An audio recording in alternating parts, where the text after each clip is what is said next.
cerita Sayyidina Umar ibn al-Khattab radhiyallahu ta'ala anhu, ketika beliau mendapatkan ada satu di antara rumah-rumah umat Islam digunakan untuk mabuk-mabukan. Maka Sayyidina Umar ketika melihat mereka berkumpul di dalam rumah dikunci, Sayyidina Umar mengintip ini rumahnya. Betul ini digunakan untuk bermaksiat, untuk mabuk-mabukan. Maka ketika dilihat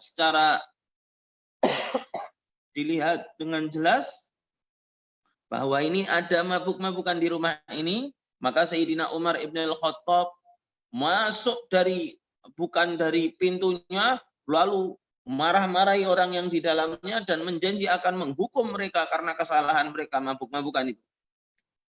Maka salah satu di antara orang yang ikut mabuk ini juga orang yang tahu akan ilmu agama, dan dia malah berdiskusi dengan Sayyidina Umar ibn al-Khattab, ya Amirul Mukminin, apakah saya punya hak untuk berbicara?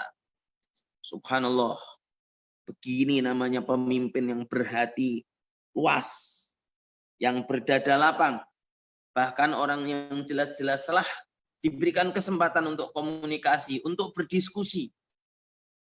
Maka Amirul Mukminin Umar bin Khattab mengatakan, silahkan, apa yang ingin kau katakan? Wahai Amirul Mukminin, kalau saat ini aku melakukan kesalahan di sisi Allah, maka engkau melakukan 3 kesalahan di sisi Allah.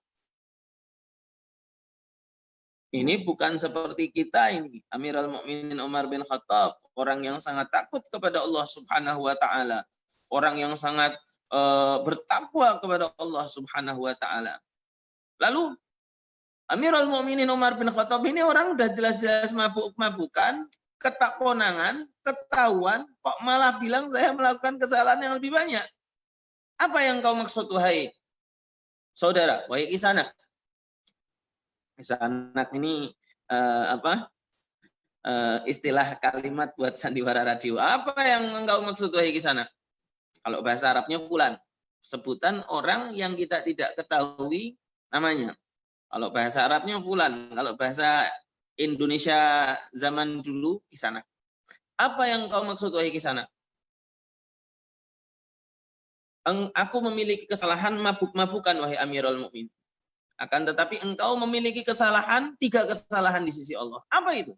Yang pertama, engkau sudah mata-matai kami. Kami sudah sembunyi di dalam rumah, sedangkan kau bisa tahu, berarti engkau mata-matai kami. Sedangkan Allah Ta'ala melarang orang untuk mata-matai orang lain. Satu kena. Yang kedua, Amirul Mukminin, engkau datang ke rumah ini bukan dari pintu yang disediakan untuk tempat masuk. Engkau masuk dari sana itu bukan pintu yang harusnya. Sedangkan Allah Subhanahu wa taala di dalam Al-Qur'an memerintahkan orang kalau misalkan mau ke rumah orang lain harus melalui pintu rumah. 2. Yang nomor 3, Amirul Mukminin. Di dalam Al-Qur'an Allah Ta'ala berfirman, kalau misalkan ada orang yang mau masuk ke rumah orang lain, maka mengucapkan salam. Kalau diizinkan masuk, tidak diizinkan pulang. Engkau tidak salam masuk ke rumah kami, Amirul Mukminin. Subhanallah. Apa yang terjadi? Amirul Mukminin mengatakan, berikanlah satu kebaikan darimu yang aku menjadi tidak akan menghukum. Maka sang pemabuk ini mengatakan, ya Amirul Mukminin, mulai saat ini aku akan bertaubat kepada Allah Subhanahu wa taala. Dan baik taubatnya diterima oleh Allah Subhanahu wa taala. Amin amin ya rabbal alamin. Subhanallah. Subhanallah. Sekelas Amirul Mukminin Umar ibn al-Khattab. Pernah terjadi lagi Amirul Mukminin Umar bin al-Khattab ketika beliau sedang berjalan melewati ada seorang pemuda yang membawa botol minuman keras. Maka sama Amirul Mukminin Umar bin Khattab ditanya, apa itu di tanganmu, wahai Kisanak? Maka sang pemuda ini karena ketakutan, dia membatin antara dirinya dengan Allah. Ini takut betul sama Umar bin Khattab, Masya Allah.